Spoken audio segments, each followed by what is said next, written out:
Muy buenas tardes a todos y a todas, con el favor de nuestro Dios, nuevamente con ustedes, agradeciéndoles a cada uno de ustedes por estar en cada semana acompañándonos con las telecapacitaciones. En esta oportunidad tengo el gusto de presentar a la psicóloga de nuestro hospital, la señorita Sol María Sánchez Gómez, quien en esta oportunidad nos va a tratar el tema sobre intervenciones psicológicas en pacientes oncológicos.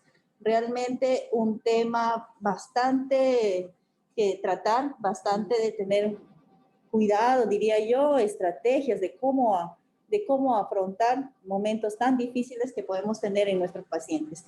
Bueno, muy buenas tardes, señorita, muy bienvenida a nuestra semana de todos los viernes de telecapacitaciones que organiza el Hospital 22 Tarapoto desde la Oficina de Capacitación y Telemedicina de nuestro hospital.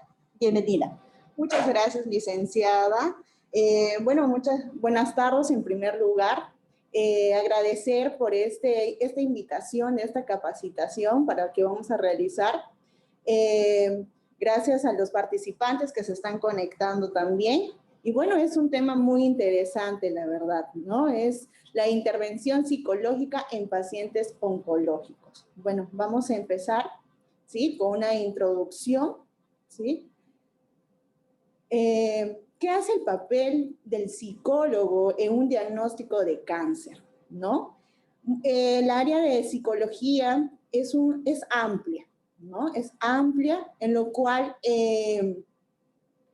hay una área que se llama psico-oncología, ¿no? Que es una ciencia que se centra en su atención en el paciente, no en la enfermedad que lo aqueja. En otras palabras, entiende al enfermo en su totalidad, biopsicosocial. Apoya el cuidado clínico del paciente y a sus familiares directos. Se preocupa del entrenamiento del personal de salud en el manejo de problemas psicológicos. Siguiente, por favor.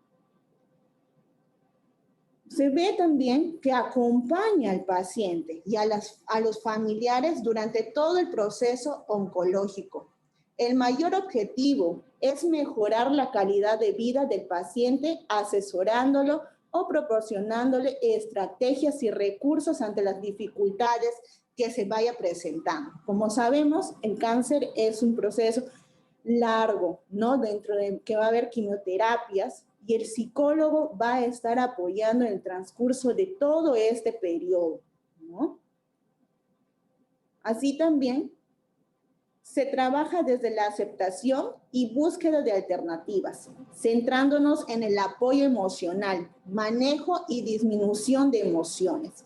Enseñamos habilidades de comunicación y técnicas específicas para regular la ansiedad y sus diferentes expresiones, pánico, angustia. Es lo primero que un paciente va a empezar a crearse cuando empieza a ser diagnosticado el llamado cáncer, ¿no? Siguiente. Muy bien. ¿Qué pasa cuando un paciente es diagnosticado con el llamado cáncer? ¿No? Como sabemos, el enfermar es normal. Todo ser humano a lo largo de su vida se enfermará en múltiples circunstancias, con distintos grados de severidad y consecuencias diferentes. La mayoría de personas diagnosticadas de cáncer sufren un shock emocional al recibir el diagnóstico. Nadie está preparado para recibir esta noticia y eso necesitamos tiempo para asumir lo que está pasando. ¿Qué pasa cuando un paciente es diagnosticado con cáncer? Se llega a sufrir un shock, un impacto emocional y que va procesando poco a poco, diciendo qué va a pasar con mi vida, tengo cáncer, ¿no? Y esto va a empezar a tener emociones, pensamientos, que va a empezar va a tener un impacto. ¿Qué va a pasar en sus emociones y en sus pensamientos? Va a encontrarse con miedo. ¿Y si me muero? ¿Qué va a pasar de mí? ¿No? La preocupación. ¿Cómo me afectará los tratamientos? ¿No? La naturaleza de esta enfermedad. ¿Cómo va a empezar cuando empezamos a tener quimioterapias? La tristeza. Mi vida nunca será la misma. La vergüenza. no quiero que me vean así, con un deterioro, ¿no? Cuando empezamos a tener cáncer, empezamos a tener dolores de cabeza, lo principal es la caída del cabello, ¿no? Las náuseas. Empezamos a tener también impotencia. ¿Qué puedo hacer? ¿Qué puedo hacer? No puedo hacer nada ante esta situación. Angustia. ¿Voy a poder? ¿Qué va a pasar? ¿Lo intento? ¿No lo intento? ¿No? El enfado. No me ha servido de nada cuidarme. Tantas vitaminas que he tomado, de nada me ha servido. La culpa. Me sentía que hubiera dado cuenta antes. O sea, hubiera venido antes a hacerme un chequeo general, ahí recién hubiera sido un diagnóstico precoz, que muchos sentimientos empezamos a juzgarnos, ¿no? A la injusticia, pero soy una persona buena, no me lo merezco, ¿no? Desesperanza. ¿Para qué luchar si no hay solución? ¿No? Las personas sí empezamos a perder todos nuestros recursos, nos empezamos a olvidar lo que realmente tenemos, ¿no? Y empieza la incertidumbre. ¿Y si no me curo, qué va a pasar? ¿No? Esas son las emociones y pensamientos realmente de una persona diagnosticada con cáncer, ¿no? Ahí viene el malestar psicológico causado por la naturaleza de la enfermedad, todas las dolencias que empieza a tener nuestro cuerpo, ¿no? La incertidumbre, ¿qué va a pasar? ¿Lo intento? ¿No lo intento? Los efectos secundarios de los tratamientos, ¿no? Los efectos que es la caída del cabello, vuelvo a repetir, ¿no? Vómito, la fatiga, anemias, ¿no? El significado social de la palabra cáncer. El significado social dice, cáncer es igual a muerte. Y cáncer no es así. Por eso tenemos que llevar un tratamiento. Y la sociedad, los mitos que empieza a crear la sociedad acerca del cáncer, empieza a crear una amenaza a nuestra supervivencia, ¿no? Siguiente. Un dato estadístico muy importante, que es aproximadamente un 30% de pacientes muestra un grado de afectación psicológica que hace prudente y muy aconsejable la atención del profesional. Una persona que está enferma, está hospitalizada, llega a afectarse psicológicamente, emocionalmente le afecta y eso empieza también a expresarse físicamente, ¿no? Con falta de apetito, fatigas, insomnios, ¿no? Siguiente. Muy bien. La evaluación de la situación. Lo primero que hacemos dentro de una amenaza, de un diagnóstico de cáncer o cualquier enfermedad, es hacer una evaluación mental de la situación, de preguntarnos, ¿lo que me está pasando es algo bueno, malo, ¿no? ¿Es irrelevante, estresante? La mayoría de personas lo vive como algo estresante, como que se activa y se empieza a alterar y a partir de ahí hay distintas maneras de valorar significados a lo que está sucediendo. En el primer momento lo podemos valorar como una negación, ¿no? Es un mal diagnóstico, no me han hecho una buena análisis, no empezamos a negar lo que está sintiendo, queremos no darle valor a la situación. Un reto, también lo vemos como un reto, como un objetivo a querer lograr. Hay otras personas que lo ven de esa manera, es algo que quieren lograrlo, es algo que luchan por eso, ¿no?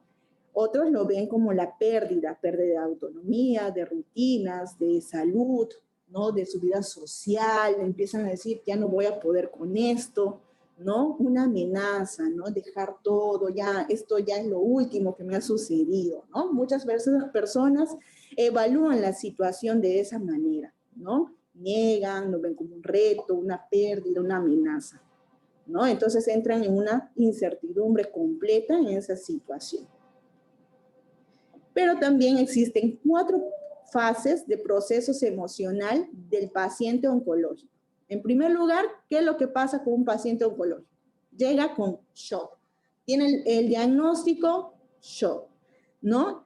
Que proteja al individuo en una fase inicial del diagnóstico.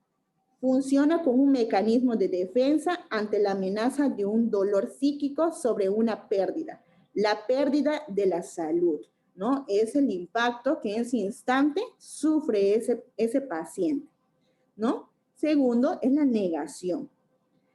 También algunos pacientes pasan por un periodo de incredulidad ante su cáncer, no aceptando su condición e incluso negando lo que está pasando en esta fase, ¿no? La negación, no creo que esto está sucediendo, es una pesadilla, es solamente un sueño, me voy a despertar en estos momentos, ¿no? También está una fase del enfado. Esa fase es muy interesante, ¿no? Que constituye a otra fase donde el paciente empieza aceptando su diagnóstico, aunque todavía está experimentando una especie de revoluciones internas donde predominan sentimientos de injusticia y de duelo sobre pérdidas o posibles futuras pérdidas en su vida, ¿no? Por ejemplo, la pérdida de movilidad, pérdida de trabajo, o hacerse dependiente de alguien, ¿no? O la pérdida de su vida cotidiana. Cuando el factor de riesgo y de protección, cuando empieza el paciente a sentir todas esas angustias, ¿no? Este enfado, emocionalmente empieza a expresarse con una tristeza muy acentuada. También se puede llamar como depresión. Y muchas personas en esta fase se suicidan, ¿no? Al no aceptarlo y a negarlo. Algunos sí, algunos van aceptando, asimilando de pocos, pero otros se llegan al enfado y lastimosamente toman una decisión de suicidarse, ¿no? Y luego es la fase de la aceptación de la enfermedad y de la búsqueda de soluciones ante la situación. En ella, el paciente empieza a experimentar alivio y aumenta la percepción del control. O sea, ya empieza a aceptar, va asimilando de poco a poco, va buscando las propias soluciones durante esto. Pero también en esta fase está la resignación, donde un afrontamiento opuesto a la aceptación y búsqueda de soluciones, en lo cual el paciente se resigna, tira la toalla y considera que no hay nada que dependa de él o ella para encontrarse mejor. Simplemente dice, hasta aquí lo dejo, ya no quiero recibir ningún tratamiento, no quiero recibir ninguna quimioterapia y aquí me quedo, quiero solamente tener una calidad de vida, nada más, ¿no? Sí. Empezamos los estilos de afrontamiento. Como estas personas que el estilos de afrontamiento es como son estrategias, ¿ya? Que nos dan resultados deseados o no, ¿no? ¿Cómo respondemos a los estilos de afrontamiento, ¿no?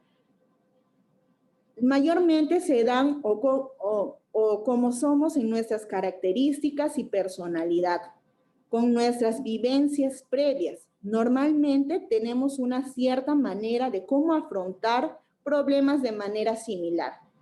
Lo utilizamos ya que sea de modo que nos ha servido a afrontar varios problemas, ¿no? Los estilos de afrontamiento varían, ¿no? En lo cual uno va haciendo por sus propias creencias, por su propia personalidad, su carácter, ¿no? Y van aprendiendo a afrontar los problemas.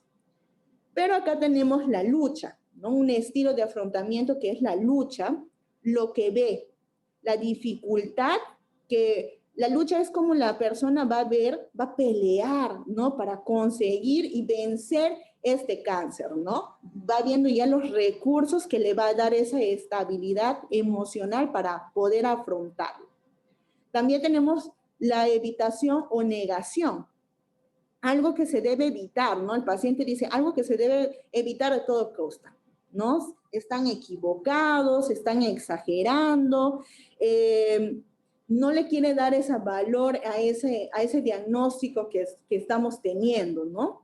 El siguiente es el fatalismo, ¿no? El fatalismo. No hay nada que hacer, ¿no? El paciente dice, no hay nada que hacer, no tengo estrategias para afrontarlo, pongo el control en las vidas de las otras personas, me resigno, se resigna muy fácil, ¿no? Y también tenemos un estilo de afrontamiento como la desesperanza, la familia, ¿no? Que dice, ya me siento solo, no tengo recursos para afrontar esto, se deprime, ¿no? La preocupación también que tenemos, a la preocupación ansiosa de pensar, es una amenaza, busca información exageradamente, ¿no? Como sabemos en el Internet no hay una información adecuada, ¿no? Y muchas veces esos pacientes hacen más, saben más, supuestamente saben más que el oncólogo mismo, ¿no? Empiezan a exagerar con su propia información. Entonces, un estilo de afrontamiento, quiere decir, y vuelvo a repetir, está dentro de nuestro carácter, nuestra personalidad, ¿no? De acuerdo a eso se va manejando para poder solucionar o estar equilibrados emocionalmente durante todo este proceso. La relación entre el afrontamiento y la salud, ¿no? Según cómo se evalúe la situación, se pondrá en marcha unos mecanismos de afrontamiento u otros. La importancia, ¿no? La importancia de algunos factores, el estilo de personalidad, cómo somos nosotros para poder afrontar alguna circunstancia, las ideas preconcebidas sobre la enfermedad, ¿no? Que todos son que el dolor, se va a caer, vas a sentirte mal, débil, ¿no? Empezamos a sentir las creencias, todo lo que la sociedad empieza a crear sobre el cáncer, ¿no? La gravedad de la enfermedad, el manejo de información, si tenemos una información adecuada, si el médico realmente nos dice, ¿no? Nos educa acerca de este cáncer, ¿no? En lo cual el equilibrio, ¿no? El equilibrio entre la evaluación y el estilo de afrontamiento, no, los recursos imposibles para hacerles frente al estrés, porque en ese instante el paciente se encuentra estresado, ¿no? Y entonces está buscando el equilibrio que debería afrontar esta situación, ¿no? Sigue. Muy bien, la sensación del control y el estrés, el equilibrio entre la amenaza y los recursos. Los recursos y la amenaza deben ser un equilibrio. Si yo tengo el apoyo familiar, si mi recurso es apoyo familiar, voy a tener menos incertidumbre, que claro que voy a tener, pero ya no con la misma intensidad, ¿no? Si yo voy a aprender a gestionar mis emociones, quiere decir que sí voy a mis ideas negativas, a mis ideas pesimistas que voy a tener, mis emociones van a poder adaptarse para poder tener un equilibrio emocional. La comunicación, que es importante entre el médico, familia, paciente, para poder tener una buena información. ¿Sí? Muy bien. La adaptación a la enfermedad. Esta adaptación y todo lo mencionado tiene un camino a adaptarse a la enfermedad, ya que sucede cambios emocionales en el cuerpo, en las rutinas, y esos cambios requieren adaptación. Quedamos a continuar en nuestra vida equilibrada y depende de estos tres, pues, ¿no? Que estábamos mencionando. Para adaptarse a la enfermedad, tenemos la evaluación del diagnóstico, que es educarnos, ¿no? La personalidad, las creencias, el apoyo social que nos van a ayudar a adaptarnos. Las estrategias de afrontamiento, ¿no? También nos ayuda a adaptar a esta enfermedad, a nuestra realidad. Las respuestas emocionales, nuestra tristeza, nuestra angustia empiezan a expresarse, pero gracias a esas emociones vamos a aprender a gestionarlos y vamos a adaptarnos. O sea, esas tres fases son muy importantes que todo paciente oncológico va a empezar a tener.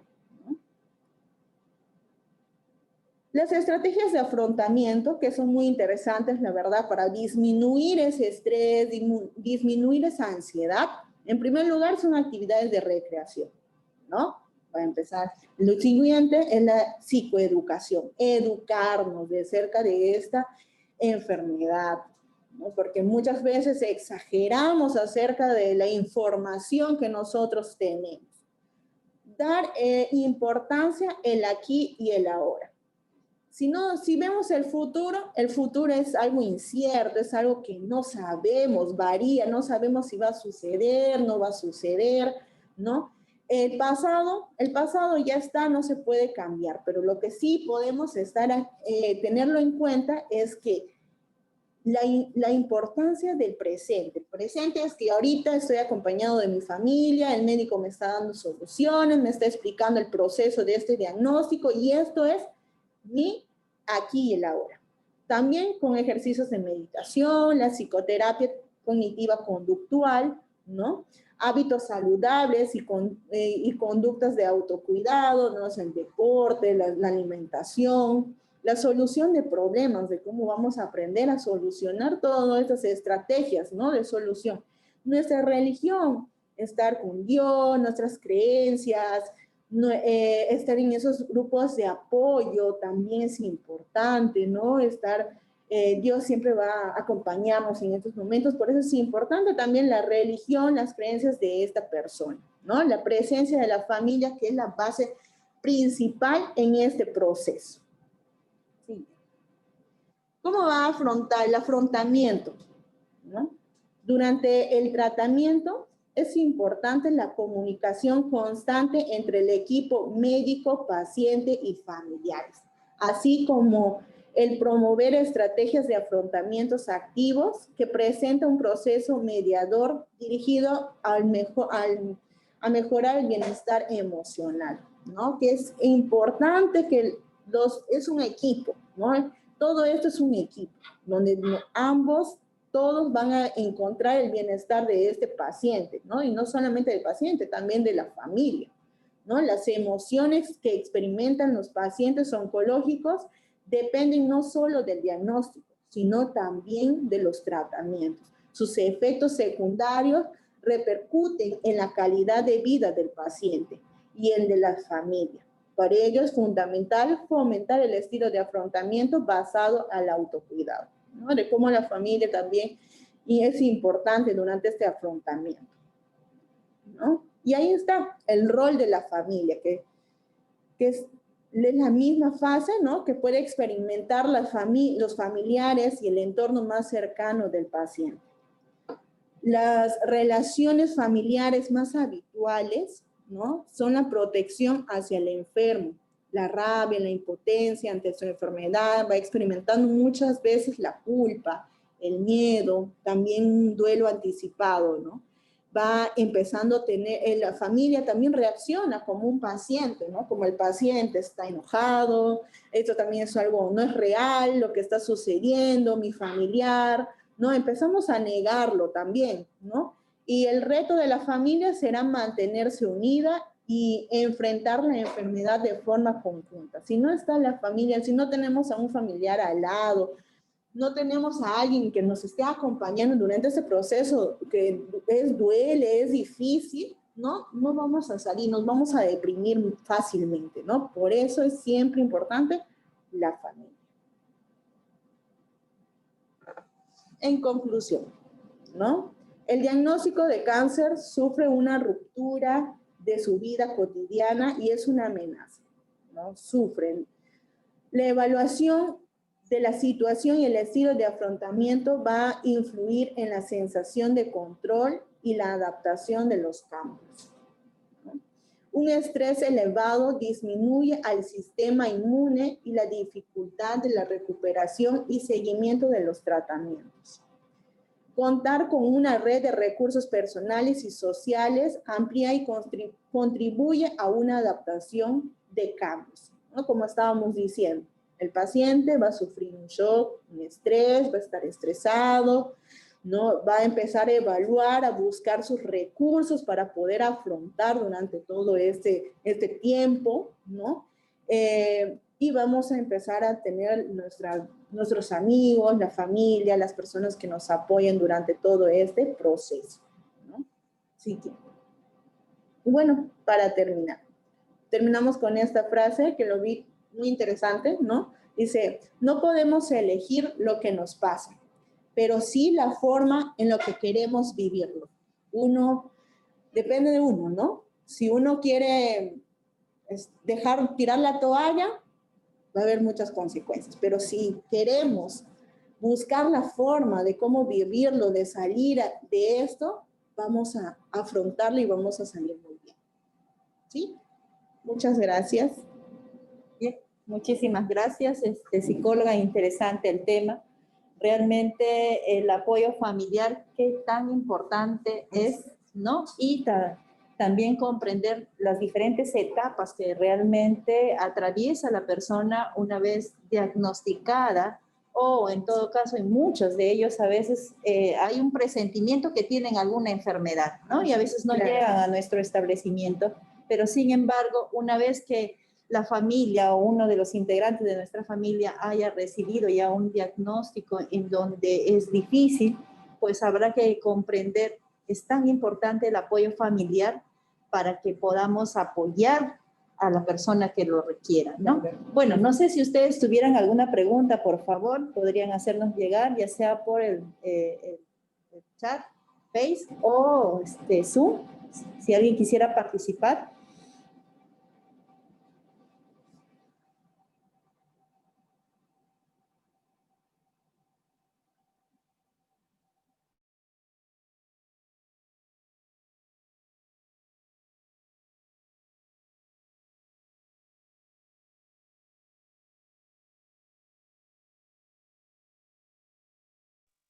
Bueno, no hay alguna pregunta por ahí, pero tengo una curiosidad. Si bien es cierto, los niños también sufren de estos tipos de enfermedades, ¿no? Y en este caso es hasta madre-niño, porque es la madre muchas veces quien está más pegada a la crianza, diríamos, de los hijos, también los papás quizás, pero las mamás están en constante, ¿no? ¿Cómo, diríamos, el periodo de afrontamiento con ellos es muy similar a una persona adulta? ¿Cómo se comporta en todo caso un niño? ¿O cómo hay que decirle al niño que tiene, ¿no? Un tipo de patología así, ¿no? Claro. Bueno, la verdad que un niño no sabe que está enfermo porque tiene dolencias, ¿no? Pero no sabe esas creencias que la sociedad ha creado, que el cáncer es con la muerte, pero sí hay que prepararle al niño, que decirle, bueno, se te va con el tratamiento, con esa quimioterapia, se te va a caer el cabello, vas a sentir náuseas, vamos a tener dolores de cuerpo, ¿no? Prepararle al niño para esto, ¿no?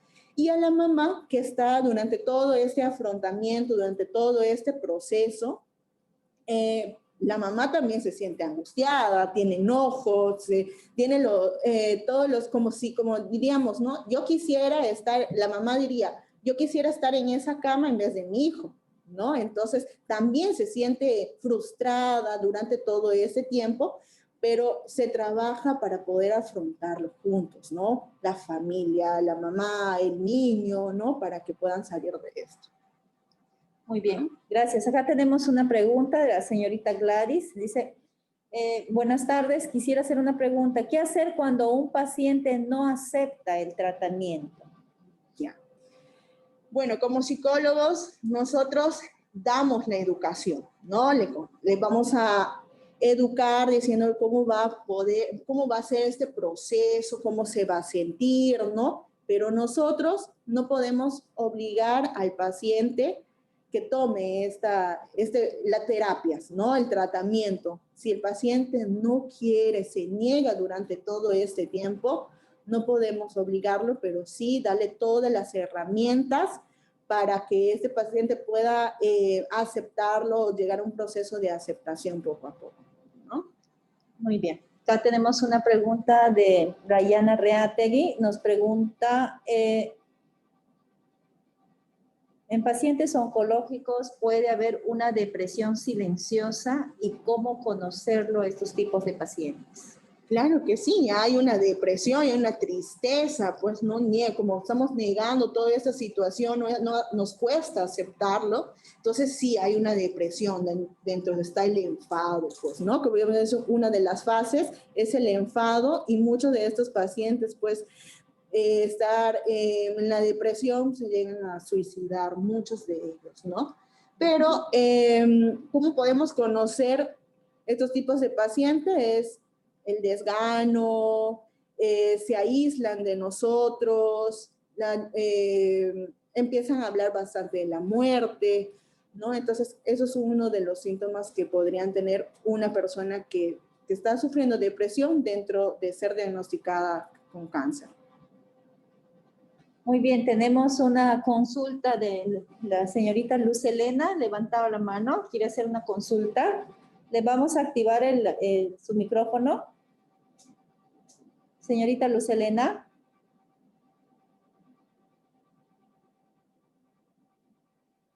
Hola.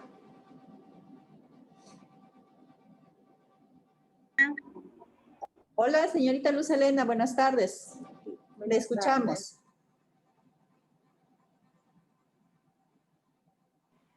Aló, hola. Hola, buenas tardes, le escuchamos. Le escuchamos. Muy buenas tardes, licenciada Sarita. ¿Cómo está? Buenas tardes, psicóloga. Un gusto, un tema bastante importante. Muchas gracias, más bien, por estar siempre recalcando los temas que favorecen más que todo en el campo de la salud.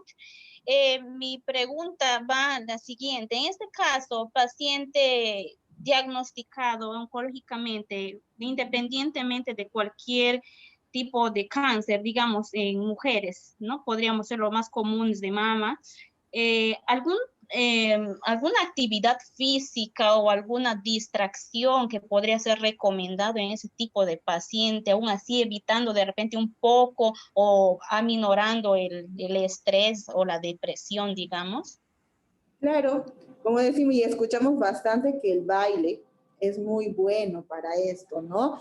Creo que estar la mente ocupada va a tener menos pensamientos negativos para estar pensando en lo que va a suceder más adelante durante todo este proceso, ¿no? Siempre es el baile, estar con amigos, el grupo de apoyo que nosotros podemos tener, ¿no? Es muy importante. Como decimos, el cáncer, si estamos acompañados, nos vamos a tratar de mejorar, ¿no? Podemos curarnos. Muy bien, muchísimas gracias, señorita Luz Elena, por participar. ¿Alguien más tuviera alguna pregunta?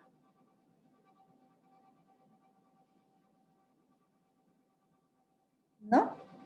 Bueno, dale nada más las muchísimas gracias por estar con nosotros. Quizás un mensaje final para poder cerrar este tema. Bueno, todo esta exposición creo que nos ayuda a estar mucho más, para tener mucho más cuidado, que siempre es importante irnos a hacer los chequeos, ¿no? Generales, anuales, ¿no? Que es importante. Así también que es importante tener una buena salud emocional, una buena salud mental. Si muchas veces nos preocupamos y nuestra batería ya se va a apagar y le mandamos a cargar tan rápido, así con esa misma energía de ir a cargarlo rápido porque ya se me apaga, con esa misma energía también deberíamos darle importancia a nuestra salud mental. Si no hay una buena salud mental, siempre vamos a estar propensos a estar en la depresión, a ser ansiosos, estrés, ¿no? Y no vamos a aprender a afrontarlo, las situaciones. Entonces empecemos a darnos cuenta, si no hay salud mental, no hay una buena salud física. ¿Sí? Gracias. Bien, muchísimas gracias. Gracias por la participación, gracias por el mensaje.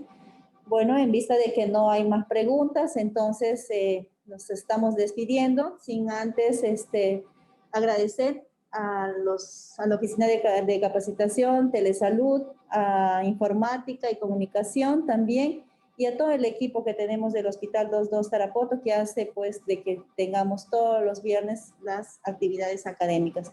Que tengan ustedes muy buenas tardes. Gracias.